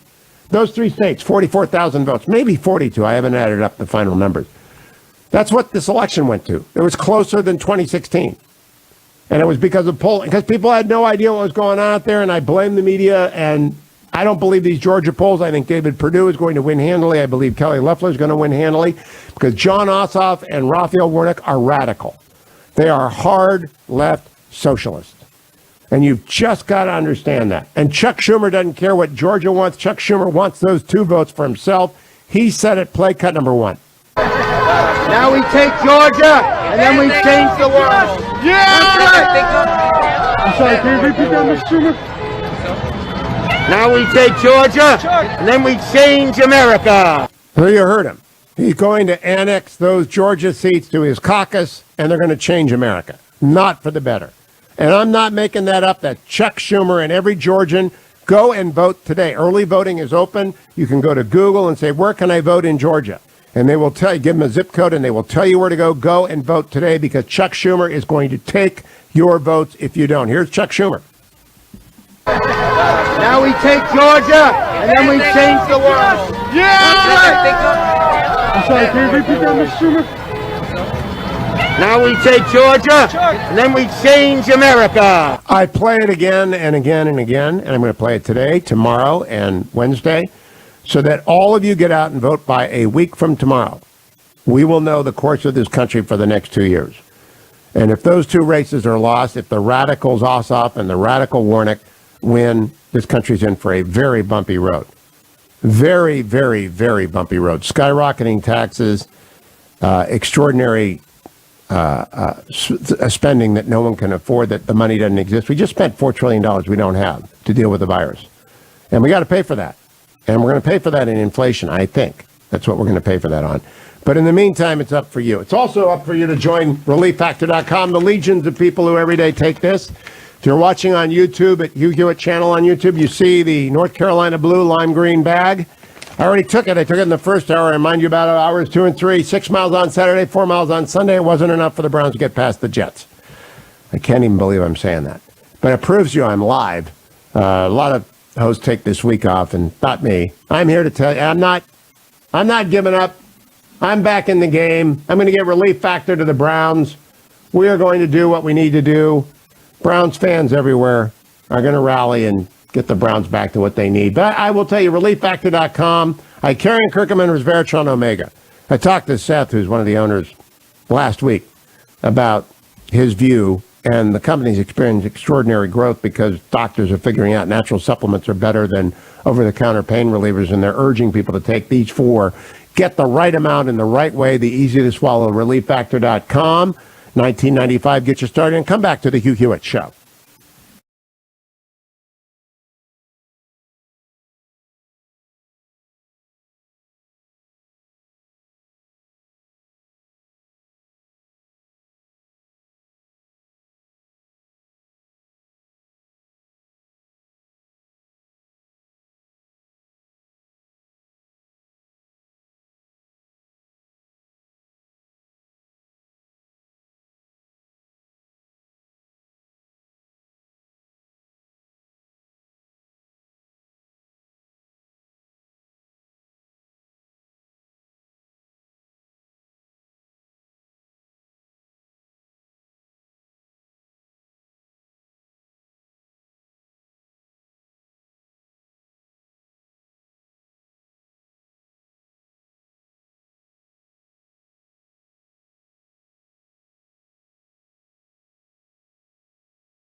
Welcome back, America. It's Hugh Hewitt. I'm so pleased to see this morning that Lordstown Motors, that is the new electric truck company that took up residence in Lordstown's old GM facility a couple of years ago. President Trump was responsible for that. Lordstown Motors got a new order for 14,000 pickups. They are on track to begin production of the Endurance, that's the new electric truck, in September of 2021. On Christmas Day, E Squared Energy Advisors signed a letter of intent to purchase 14,000 Endurance pickups. That is just terrific. That's a Texas-based company, and I think Endurance Motors is the future of northeastern Ohio. And I think, I only talked to President Trump seven times. I had one interview in his 4 years. He didn't like to do radio, and I hope to talk to him in his retirement as he plans 2024. But I went and saw him at the White House a couple of weeks ago, and very first time I called him in the presidential years is when GM announced that they were screwing over northeastern Ohio and closing Lordstown after taking all that money. And he told me, and he followed through, that he would not forget. And he pushed for Lordstown to be sold by GM, which it was, and he pushed for new investment in northeastern Ohio, and Rob Portman helped deliver it. Rob Portman is running for re-election again, and it's cooking. The Endurance will be a terrific electric truck. I've never owned a truck. I have never owned a truck, but I'm going to buy an Endurance when they come out. Not sure where I'm going to put it, but I'm going to buy one. I got to call them up and get on the reservation list because it's the hometown. Which brings me to the Browns. Honestly, I'm trying to shake this off, people. It's not easy. It's not easy. When you have been a Browns fan your whole life, climb those steps of Old Muni. Every home game from 65 to 74, got there a few times in between, including the epic 2-overtime win over the Jets in the playoffs. And the fetching Mrs. Hewitt is resigned to Sundays being sad. There is a coloring book, Why is Daddy Sad on Sunday, which was it was the coloring book for my kids. Why is Daddy Sad on Sunday is the life of a Browns fan from 1989 forward. And, I mean, some really deep valleys. But we are climbing the mountain. Browns fans are climbing the mountain on the backs of the new Browns team and the new Browns quarterback. And you got to start, the guy who sets the standard for broadcasting is the one and only Rush. And I used to listen to Rush when I was a local host on KFI in the 80s. And I would listen to Rush to learn the craft. And I'd come on Saturdays, and Rush was a KFI host. He was always very good. He cut promos for me and things like that. Most generous man in the business. And Rush taught me that you could talk about football if you made sure that people understood that you cared about football. And I really care about the Browns and the Indians and the Cavs and the Ohio State Buckeyes, not in that order. It's actually Browns, Buckeyes, Indians, Cavs. That's the order. I'd rather win the Super Bowl over anything. I'd rather win the college championship next, and then I'd like the World Series ring, but I want them all. And I guess I actually would put the World Series ring ahead of the Buckeyes, because the Buckeyes have won before. And the Cavs are lowest because they won in 2016, but even before that, it's always Browns number one. Browns. And it's been a bit of a stretch. They haven't been so successful. So yesterday, they lose to the Jets. Now, the Jets are horrific. All right, they're a terrible football team. And Garrity goes after me, and Jazz Shaw comes after. Bring it on. We're going to play in the postseason when we beat the Steelers next week, and the Jets won. But there was a double tragedy yesterday. Football tragedy. Got to keep this in perspective. It's still just football, right? It means it can only bother you one day. Real tragedy bothers you a long time. Football tragedy can only bother you one day. But it bothered me yesterday. But the double tragedy was those idiot Jets, by winning, lost the first-round pick again. Again. There's no chance of them to get the first-round pick now. The number one overall pick. So they're going to pick second. So they're going to get Justin Fields. Because everyone's going to take Trevor Lawrence from Clemson. He's going to go down to Jacksonville. And Jacksonville's going to fire their coach and hire Urban Meyer. And that's better than Urban going to USC, which is my nightmare. That's what I live in fear is of Coach Meyer going to USC. Really, that would be... It's impossible for him to go to Michigan. He wouldn't do that. He could have gone to Texas, and that would have been okay. But if he's going to go to the NFL, I want him to go to the Browns. But they picked up Kevin Stefanski. Kevin Stefanski is a very Cleveland guy. He's a Philly guy, but he's a very Cleveland guy. And it's just perfect. It's a perfect fit. And Urban is really a Florida guy. You can go down there, and he's going to take Trevor Lawrence and turn them into a dominant Tom Brady-style team. But I was hoping that Justin Fields, who he recruited, Urban Meyer recruited Justin Fields, his kid, his now young man, and it would have been a great team. But he gets Trevor Lawrence instead because the idiot Jets have won 2 in a row, and one of those is the Browns. So I may be bleeding a bit, but Rush taught me it's okay. Now, I'm telling you this because Al Spalding, who's a great listener to the show, will be chirping at Dwayne later that this is a football show. It's not a football show. It's the Hugh Hewitt show. And because it's the Hugh Hewitt show, Baker Mayfield and Nick Chubb and Denzel Ward and Myles Garrett, they all matter to me. Larry Ogunjobi, they all matter to me. Olivier Vernon, they all matter to me. Kareem Hunt. This segment Wyatt has Teller. been like an episode of The Queen's Gambit. It's just an episode of The Queen's Gambit, maybe. But I'm working it out on the air in front of you. I'm just working it out. As I said online, I shall lay me down and bleed a while and rise to fight again in hour number 3 of the Hugh Hewitt Show. Stay tuned.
Morning, glory, America. Bonjour, hi, Canada. Hugh Hewitt. David Perdue will be joining me this hour. 1-800-520-1234. I think your New Year's resolutions ought to include you will buy an Endurance this year. Now, I'm not sure that you actually will be able to buy an Endurance this year. They start production in September at Lordstown Motors, which is the old GM plant, but the new Endurance truck. And I cannot believe there's a better name for a truck than Endurance. That is Shackleton's ship. If you know anything about Ernest Shackleton, you know that Shackleton is the greatest leader of men on an adventure in recorded history. And I'm not sure that anybody who reads leadership books hasn't read that. The Lordstown Motors CEO is a fellow named Steve Burns, who I do not know, but we got to get him on the show. And they signed up. The big news of the day is that Lordstown Motors signed a deal on Christmas Day for 14,000 trucks with a Texas-based E-Squared Energy Advisors. They intend to buy 14,000 Endurance pickups when it begins production in September. And what a great name. 1-800-520-1234. I think we ought to come up with a slogan. A truck tough enough for an Ohio winter. I think that's it. A truck tough enough for any winter. I've never owned a truck. This might surprise many of you. I'm not a truck guy. And so, are you surprised by that, Dwayne? I've never owned a truck. Never owned a truck. And I'm surprised that you would have even considered driving a truck. That's so. I never have. It's new because the Endurance is a Warren, Ohio truck. I mean, they say it's Lordstown, but so that's you really want a Warren. slogan for the truck? I think it's tough enough for an Ohio winter. A truck that will let you tailgate, which is as close as you'll get to the playoffs. I want you to go away. 1-800-520-1234. I have tweeted out the story about Lordstown Motors, and I would encourage my brothers and sisters in the media to pay attention to the good news story of 2020, and it's Lordstown Motors, and it will be the great news story of 2021, is that out of the ashes of GM and the car industry, because when I'm 64, so when I'm a kid in the 60s and the 70s in Warren, Ohio, it's a car town. It's Packard and GM, and it's a steel town, Republic and Copperweld and U.S. Steel and, I don't know, 25 different steel companies. It's steel and car town. And there's one steel company left in Youngstown, specialty steel company, and there are no car business until Lordstown Motors came back because GM screwed us. And you'll never get me to say a good word about GM on this show ever again, because they took all the money from the federal government in 2008, and then they screwed Warren, Ohio, and Donald Trump called up their CEO and demanded that she do something. And so she sold the plant, at a bargain sale, and released the mortgage to Steve Burns to get Lordstown Motors going. So they were capitalized instantly, and they're publicly traded under the symbol RIDE, I believe. But that's the good news story of 2020. So my New Year's resolution, it's resolution week on the Hugh Hewitt Show, 1-800-520-1234, is not to gloat over all of college football when the Buckeyes win the playoffs, and not to torture the Steelers fans when we beat them twice in the next few weeks. That's my New Year's resolution, and to get on the Endurance list, to buy an Endurance. I don't even know what it costs. It's got to be competitive. They announced with Camping World that Camping World will service them, which is a pretty cool deal. RV and outdoor vehicles are typically serviced at Camping World, and they've signed on with Steve Burns and Lordstown Motors to you always got to wonder about that. You buy a new vehicle, where are you going to get it taken care of? It's not GM, it's not Lexus or Toyota. Where are you going to get it taken care of? Camping World. They're all over the place. So 1-800-520-1234. My other New Year's resolution, which I'm already keeping, is to make sure that you know what Chuck Schumer said about Georgia. Can we play cut number 1, please? Now we take Georgia, and then we change the world. Yeah! I'm sorry, can you repeat that, Mr. Schumer? Now we take Georgia, and then we change America. Everybody who's listening, I have 13 affiliates in Georgia. If you have not voted, if you have not yet gone to early voting, please make your New Year's resolution that you will vote this week. That way you'll be done with your New Year's resolution when January 1 comes up. You can make it and take it in the same day. You can go right now and sign up and just get it done. I see Georgia Joe is calling in. Georgia Joe is my new man on the ground in Georgia. He knows David Perdue. He went to Georgia Tech. I guess they didn't have football then. David Perdue coming up at the bottom of the hour. You can put Georgia Joe on. Line number 1. I know Georgia Joe. Hey, Joe. How are you? Hey, how we doing? Good. So how does the early vote look down in Georgia for David Perdue and Kelly Loeffler? It looks great. I've never seen Hugh people so fired up in my life, and I want to predict that the challenge by Marjorie Greene. By the way, I'm real close to Marjorie. Trump's coming to Dalton, Georgia, which is her congressional district, next Monday, and I'm also real close to David and Kelly. And I predict they're going to win. I also predict that Marjorie and Jody Heiss, who I'm good friends of his, I predict they will overthrow the election for Donald Trump January 6th. But you do know that January 5 matters more than any legal challenge. We got to win those two seats. Yes, I do, and I'm confident we're going to win. I think that, I've been in politics 50 years here, and I've never seen. Well, our county went 80% for Trump, and I had to wait in line. Usually, I'm the first to vote, but I've had to wait in line in the last two elections, and so. I've talked to people all over. I do a lot of talk shows, and I'm just getting calls from people that take the time to look up my name and call me, and Joe McCutcheon, and they tell me, Joe, we're fired up. We're voting for Kelly and David. So I think the polls are wrong. In my judgment, I think it's going to be at least a 4 or 5 point win for Trump and for Perdue and Loeffler. Now, is there an early vote analysis of where it's coming from? I really don't know. Well, the towns where I live, North Georgia, Gainesville, Rome, Dalton, they're all going to go, I'd say, well, we're 80%. I'd say 70, 80%. Now, where the other side is getting their votes from suburban Atlanta, that's what we've got to worry about, Atlanta and Savannah.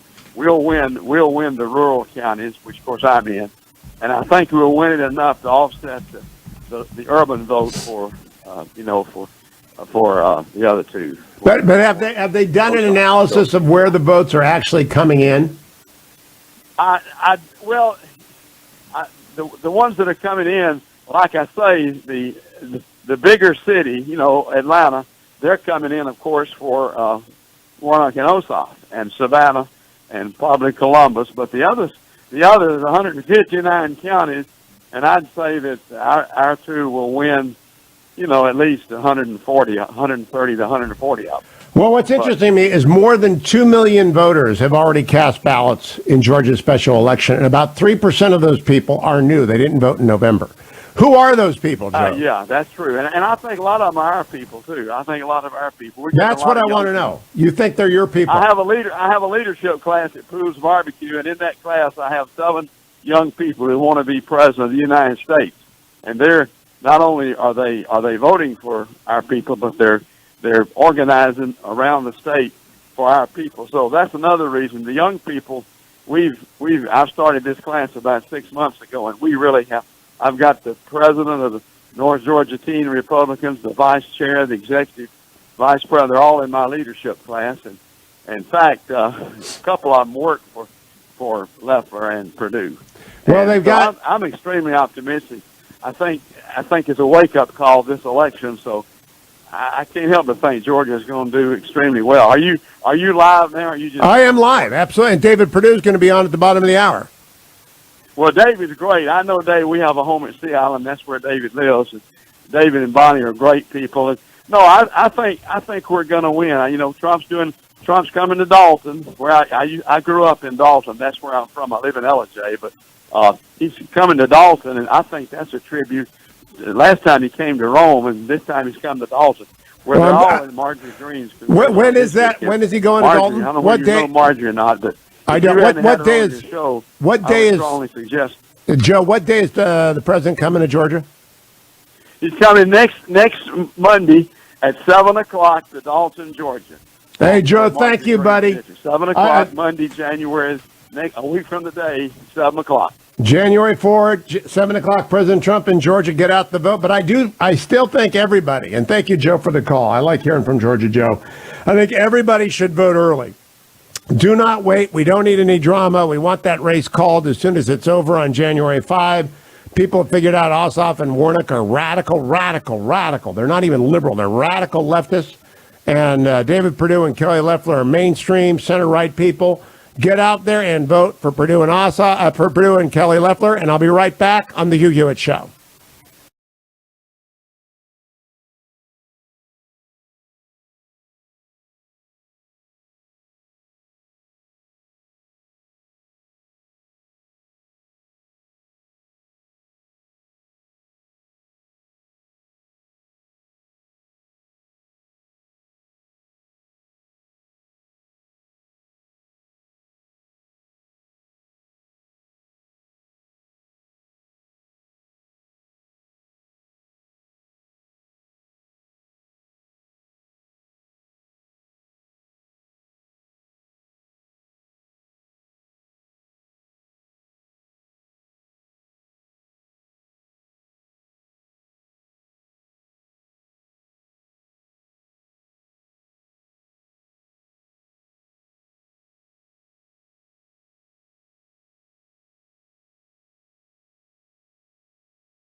Can you go get...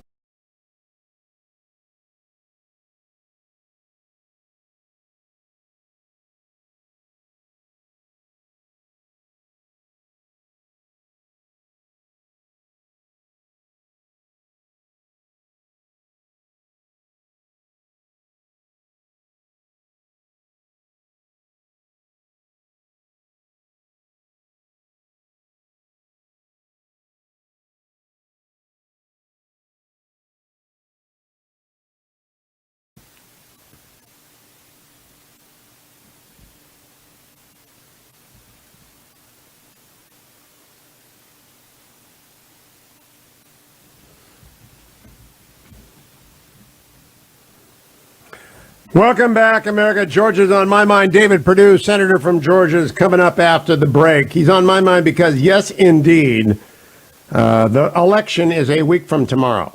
And Dwayne and I were talking off air. You know, a lot of hosts take this week off. They ask their friends and colleagues from across radio broadcasting to come in. Not me, not this week. No. Georgia matters too much. I got to be here every single minute I can to tell you people in Georgia, you have got to go and vote early. 64,000 new voters who did not vote in November have already voted, and 2 million people in Georgia have already voted. And you Republicans need to get up out of your turkey-induced coma and your Christmas cookie indulgence and put on your mask and drive to an early voting station and stand in the rain or the snow or whatever else is happening in Georgia and vote for David Perdue and vote for Kelly Loeffler, because everything depends upon the Republicans holding the Senate with 52 votes. We need both of those seats. It'll be 52-48. No single senator will be able to hold Mitch hostage or the caucus hostage.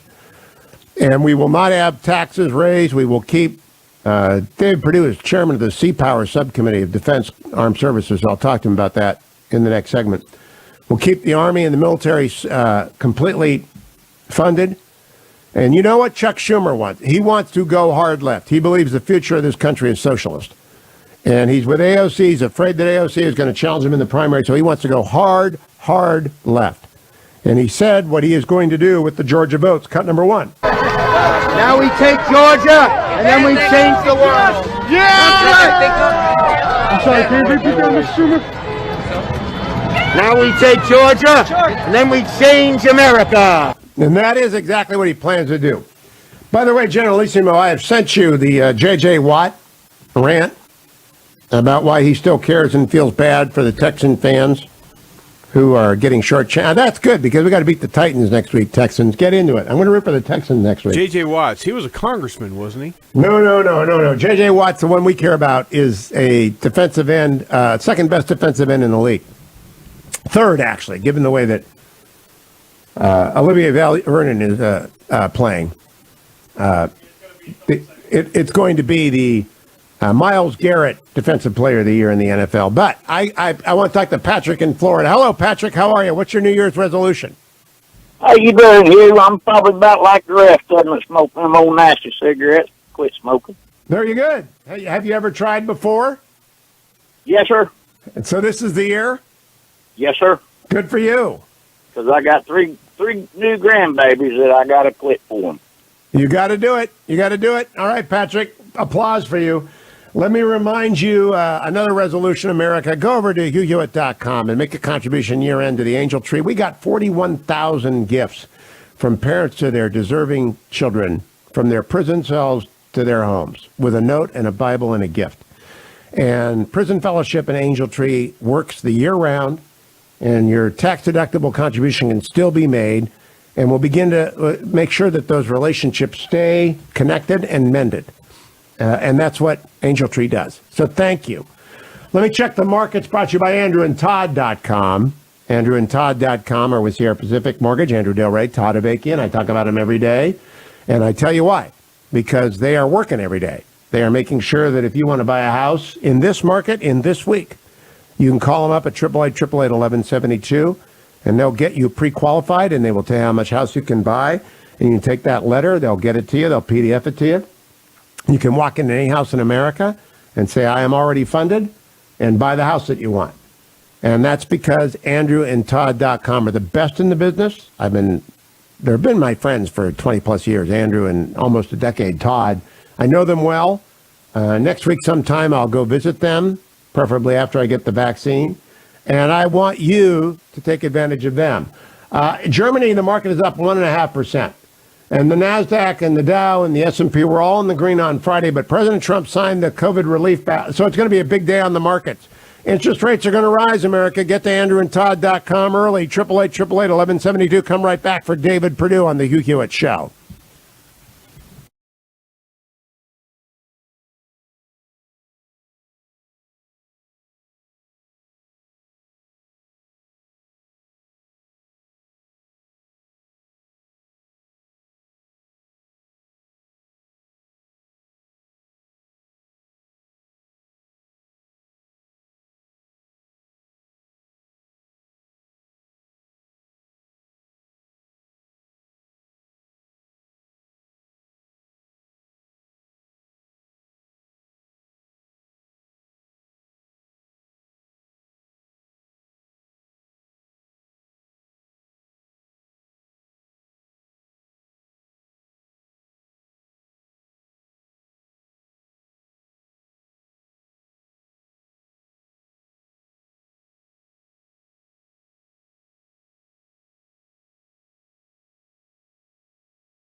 Welcome back, America. Hugh Hewitt. A lot of hosts take this week off. I am not, because there's a runoff in Georgia that is absolutely essential for the future of the United States. And early voting is underway in Georgia, and you got to get out and vote for David Perdue and Kelly Loeffler this week.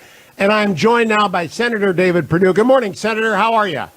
I'm great, Hugh. Hope you are. I am. I hope you had a great Christmas and your family is healthy and together. Absolutely. We're in the fight. We're in a 125 bus tour right now. 125 stop bus tour around Georgia. I'm headed to one right now in South Georgia. So we're fully working this week to make sure we get our vote out. If we do that, I think we'll hold the line against this absolutely ridiculous Democratic onslaught. Run through the tape, Senator. I know you will, but there are 2 million people who have already voted early. But I've been telling, I got 13 affiliates, lucky 13 in Georgia. I want everybody to vote early, and I think that's your message as well. Absolutely. I mean, this is the week. You never know what the weather's going to be next week. We only have Tuesday next week, so you've got to get out and vote before Thursday. And we're just telling everybody in the state, you can't take a chance not voting. That's the one thing that we have to do. About 20% of the vote in November came in on Election Day, and it's a high-risk role, so we've got to get our vote out this week. Now, Senator, I've been looking at the numbers. I was talking to your buddy Georgia Joe up in Dalton, where he's on every talk show in Georgia, I know, but he calls me just always to fill me in. You've had 2 million people vote, including 64,000 people who didn't vote in November. Is that a good number or a bad number for the good guys? Well, right now it's about even. I mean, we're encouraged by that, frankly. There's a lot of young people voting, and surprisingly, for some, although we're not too surprised by it, a lot of those are coming our way. Look, people have awakened to how dramatically outrageous this agenda is the Democrats are trying to perpetrate. It's dangerous. It's totally out of line with most people in Georgia, and they just, they weren't totally aware of it before. So we think that people are becoming aware of just how radical these two candidates are that Kelly Loeffler and I are running against. I got one that has a China scandal going. I mean, this is a very serious issue, and the other guy has been extremely liberal on all the issues, from defunding the police to he said you can't be in the military and serve God, for goodness sake. Now, Senator, I've covered all this very, very closely. I do believe that John Ossoff, your opponent, and Kelly Loeffler's opponent, Reverend Warnock, are the most radical mainstream party nominees ever in my lifetime. I think they are farther to the left of any other mainstream party's nominee for the United States Senate. And so it should be easy for Georgia, but I want to hone in, because you're on armed services, on what the difference is if the Senate remains Republican with you as chairman of the Sea Power Subcommittee, or if the Democrats take over the Senate. What happens to the armed services of America in that scenario? Well, we never get to 355 ships, but it's bigger than that. I mean, you've been a great champion of this for a long time, but here's the reality. Under Barack Obama and Joe Biden, they cut military spending by 25% during those 8 years, at a very time when China was building dramatically. If we do that again, and that's what Biden is headed for, he said it publicly, if they cut our military again, which they will do, they have to fund some of these other spending agendas that they have. If they do that, China will surpass us within the next 5 to 8 years in terms of being the military juggernaut of the world. We cannot allow that to happen. We know what their agenda is. They're the number one threat to our peace and stability here in America, and that's what the Democrats will do. So this is the most draconian difference right there. I think it is. I think people ought to understand it's between a fully funded military and a dramatically reduced military. And in Georgia, that matters, Senator. I was not even aware. I do try and cover the Navy extensively. I didn't know you had a big submarine base in Georgia. I did not know until this election that submarines depend upon the Peach State. Well, they really do. There are two of these ballistic missile nuclear submarine bases, one in Washington, one in Georgia. We're very proud of our military establishment in Georgia. My opponent wants to cut 2 bases in Georgia, which would mean about 26,000 jobs. But more importantly, if we cut the military overall, we will not be able to stand up to our national defense strategy, and that is standing up to China. Building ships, it sounds romantic and all that. It's not. This is business. This is stuff that we have to do to stand up to the Chinese. If we don't do that, we will go further and further behind, not only in readiness, but in the ability to project power in Asia. It was they had to send a message to the Iranian mullahs last week. The United States Navy did, under the direction of President Trump. So they sent the USS Georgia to the Arabian Gulf, and it surfaced. We never surfaced the boomers, and we did, because the Georgia sent a message to Tehran: do not mess around with the United States next week. Well, That message has been sent to Iran over and over, but this is the other thing that would change the foreign policy, let alone cutting the military, Hugh. They would change and revert back to the Obama strategy for foreign policy, which we know was a disaster. They would reinstate the JCPOA, which is the Iran nuclear deal, gives them a pathway to a nuclear bomb. It is an absolute pacifist way to go, and it's very dangerous for that region. Look at the peace deals that have just been accomplished with Israel, with Sudan, Morocco, Bahrain, and UAE. Those are all strong messages to Iran. That, and the other one is you send the boomer in there and remind them, we can still project power. Thank you very much. And the Georgia has all those tomahawks on it. So, Senator, I want to close by talking about COVID relief. The president signed the bill yesterday. I know you were urging him to do so. You helped lead Georgia on its recovery with the first virus relief bill. Now the new one is here. What difference does that make for Georgia voters? Well, I think it's an impactful, effort. But the main thing right now, Hugh, is it's impactful for the people of Georgia. They need it. I mean, we saved 1.5 million jobs in the first round of CARES. We brought $47 billion to the state. This furthers that, and it reprograms about $500 billion from the original CARES Act and redirects it to people who need it. Vaccines, schools, PPP, people who are really hurting in the state. So that's the real reason the president and I wanted to do this so dramatically. We would have done it months ago, except the Democrats had been obstructing.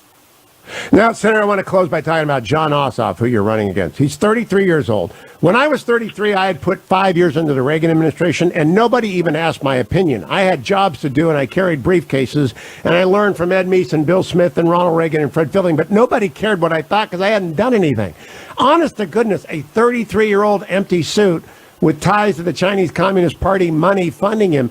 How is this even possible? I understand Raphael Warnock has got the emotional support of the black community in Atlanta, but I do not understand Jon Ossoff having anybody vote for him.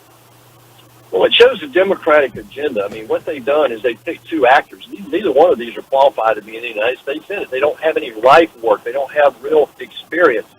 Look, Jon Ossoff in his career has only really done one thing. He calls himself a documentary journalist. His biggest client in the last 9 years in a business that his daddy bought for him was Al Jazeera, the spokespeople for terrorists and ISIS. And then in the last 2 years, this just shows bad judgment, and it's a real dangerous thing on the back of the Swalwell scandal and also the Hunter Biden scandal. It shows what China is doing. They're finding these young, impressionable liberals, and they're developing strong relationships with them. This is the scandal that I think is out there that Ossoff has not come clean on. For 2 years, he worked for them, and he hid it. He got caught, and then he lied about it. So these are very dangerous things that are being exposed right now. And Jon Ossoff has really not answered any of those. But it goes bigger than that. Like you said, he's really got no life experience to bring. He's a career politician wannabe. He ran in 2017 against Karen Handel and lost in the House. He's running now, and he's known as the incinerator. I mean, he's burned up a lot of money so far, I can tell you that. Well, let's close by reminding people, where do they find out where they can vote early, Senator Perdue? Because everybody who's listening, if you haven't voted, you're not doing your job. You got to get out there and work as hard as Senator Perdue and Senator Loeffler are working. How do they find out where to go, Senator? The easiest place to go is to go to PerdueSenate.com. We've got full description in there about if you tell us where you live, we can tell you exactly where to vote, and it's automatic. So please get out and vote this week. It's not only a right, it's a responsibility, and honest to goodness, we're holding the line for the future of our country here in Georgia. Everything depends on it, Senator. Safe travel today. That's a lot of bus stops. Stay strong, stay healthy, and say hello to everyone in the Perdue family. He's a great senator, America. And Georgia, if you're listening to me in Georgia, you have got two great senators. Senator Perdue has been in there for 6 years, Kelly Loeffler for 2, and they are great senators, and they ought to go back. Not these radical people. Radical people. Do not let that happen. All right, J.J. Watts, defensive end, Texans yesterday. He talked exactly the way that Browns fans felt. Let's play it. If you can't come in and put work in the building, go out to the practice field and work hard, do your lifts and do what you're supposed to do, you should not be here. This is a job. We are getting paid a whole lot of money. There are a lot of people that watch us and invest their time and their money into buying our jerseys and buying a whole bunch of shit. And they care about it. They care every single week. We're in week 16 and we're 4-11. And there's fans that watch this game, that show up to the stadium, that put in time and energy and effort and care about this. So if you can't go out there and you can't work out, you can't show up on time, you can't practice, you can't want to go out there and win, you shouldn't be here. Because this is a privilege. It's the greatest job in the world. You get to go out and play a game. And if you can't care enough, even in week 17, even when you're trash, when you're 4-11, if you can't care enough to go out there and give everything you've got and try your hardest, that's bullshit. So that's how I think there are people every week that still tweet you, that still come up to you and say, hey, we're still rooting for you. We're still behind you. They have no reason whatsoever to. We stink. But they care, and they still want to win, and they still want you to be great. That's why. Those people aren't getting paid. We're getting paid handsomely. That's why. And that's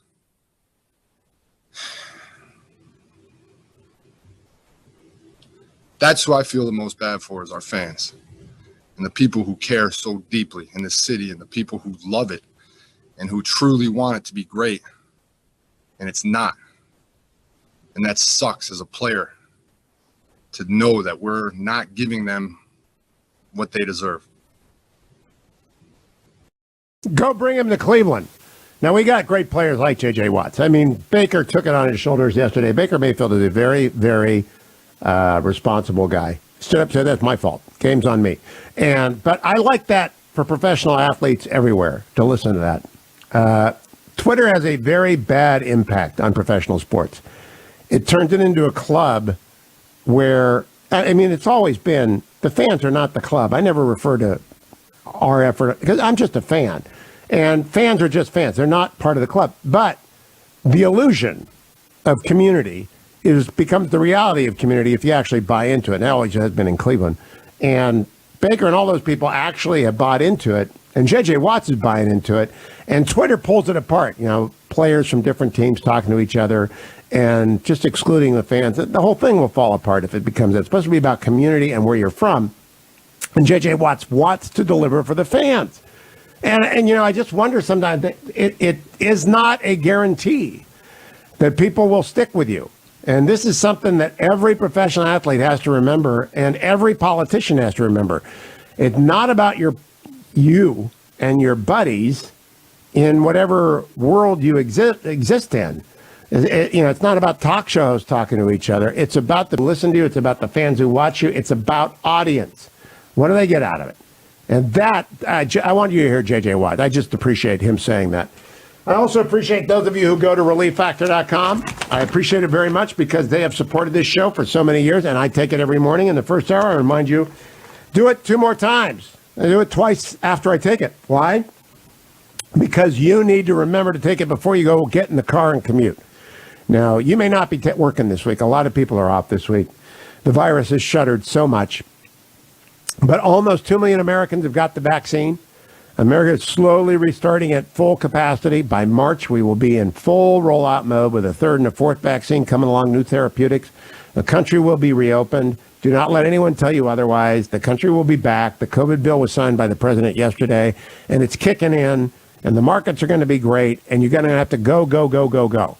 And that's where ReliefFactor.com comes in. Go, go, go, go, go. Go to ReliefFactor.com and feel your best every single day. Coming right back with Tim Alberta, Lions fan, dutiful, when we return to the Hugh Hewitt Show.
Welcome back, America. Tim Alberta is not awake, and I know Lions fans have a headache everywhere. Get out and vote, Georgia. I'm coming to work this week to make sure everybody who just got in their car, you missed David Perdue. Great interview per usual. David is a great senator. Kelly Loeffler is a great senator, and we need to keep the Senate 52-48 in order to have a check on Democrats and their hard left agenda led by AOC. Tyler Perry just tweeted this out. The Browns season, Cleveland Browns, for those of you who are just tuning in, I occasionally discuss them on Mondays. The Cleveland Browns have gone loss, win, win, win, win, loss, win, loss, win, win, win, win, loss, win, loss. So I repeat, they played 15 of 16 games. They've gone loss, win, win, win, win, loss, win, loss, win, win, win, win, loss, win, loss. So, Tyler Perry concludes, this pattern means 4 wins in a row right now. McNeil, that every Browns fan follows, reflog_18, put up the GIF of it's science. Will Ferrell, it's science. Big time analytics right there. So it means a Super Bowl loss, but that doesn't matter. What matters is 4 in a row coming up, beginning with the Stillers. It's Stillers week. It's Georgia week. It's early voting week in Georgia. It's COVID rally week. And it's the week that all of you are making your donations to charities for tax purposes. If you don't make the donation this week, it doesn't count. Don't forget Angel Tree and Prison Fellowship. We delivered 41,000 gifts from prisoners to their children, along with a Bible and a relationship with a prison fellowship. Angel Tree volunteer to keep those kids cared for and connected while their mom or dad is incarcerated. Tomorrow at this time, I'm going to be talking with Dr. Michael Eric Dyson about black issues in 2020 and 2021. One of the things he writes about in his brand new book, Long Time Coming, is black incarceration rates. And it is horrific. And for those who are in jail, the First Step Act that the president signed will get some of them out. But for those who are going to be in there for a long time, Prison Fellowship makes all the difference in the world. So make that your New Year resolution to start the new year having supported the work of Angel Tree and Prison Fellowship. That's over at HughHewitt.com. Let me also just say to those of you who do not know about Lordstown Motors, yes, the president signed the bill yesterday, and that's a big story. But on Christmas Day, Lordstown Motors announced that they had signed a letter of intent to sell 14,000 endurance pickups for that begin production in 2021 to E Squared Energy Advisors, Texas-based E Squared Energy Advisors, that is an energy management provider for commercial, industrial, and municipal energy markets. And so they're going to buy these trucks for their customers. The Endurance. They've already got 80,000 reservations for the Endurance, according to an SEC filing on December 21st. They're non-binding. People can walk away from it. The share price is $21.74, up from $19.35. Lordstown Motors, the future of Northeastern Ohio. And the Endurance, I can't believe that actually no one ever took that name for a car before. Because it's the name of Ernest Shackleton's ship, the Endurance. If you need a book to listen to Endurance. It is the story of Shackleton bringing home his men on the most difficult, and the voyage from nowhere to nowhere across unpiloted islands in a whaling boat after his ship got stuck in the ice. It's an amazing story. Ernest Shackleton's an amazing guy. So to name the new Trumbull County truck the Endurance is a beautiful thing. And I tweeted out that link because I get the businessjournaldaily.com out of the valley. Many of you do not know about the businessjournaldaily.com either. They're not a sponsor of mine. It's just what I read every day because it's Trumbull and Mahoning County, the homeland, the heart of Ohio, the seat of the Western Reserve. That's where you go to get all the news that matters. But I close with what Chuck Schumer told Georgians. Cut number 1. Now we take Georgia, and then we change the world. Yeah! I'm sorry, can you repeat that, Mr. Schumer? Now we take Georgia, and then we change America. He repeated it. So if you are one of my listeners in the Great Peach State, where there are 13 affiliates broadcasting Hugh Hewitt live right now, North Georgia, South Georgia, Atlanta, 9:20 a.m. The Answer, biggest talk show in Atlanta. right now, at this moment, me talking to you, Atlanta, get out and vote. David Perdue said go to his website, davidperdue.com, PerdueSenate.com, PERDUE, and they will tell you how to go do your early vote. Make sure you vote for both David Perdue and Kelly Loeffler. Do not allow radical Democrats to take control of the Senate. Just don't allow it. Turn out in record numbers. Turn out if you got a cold. Turn out if you got a flu. Do not go out if you got the virus, of course. Wear a mask. Go stand in line. Get it done. Do not leave it. It's up to Georgia. I mean, so much hangs on this because they will be the check on Joe Biden. The Republican Senate will be the check. President Trump is going to Dalton, Georgia on Monday to campaign for them. He's fully supporting David Perdue and Kelly Loeffler, 100%, 110% from Donald Trump. You can do as much as he does. Get out there and vote today. Don't wait another day. You've been waiting too long. Get out there and vote early today. Keep the country safe for 4 years on the Armed Services Committee and in the appropriations for the Department of Defense. And come back tomorrow, America, for the next Hugh Hewitt Show.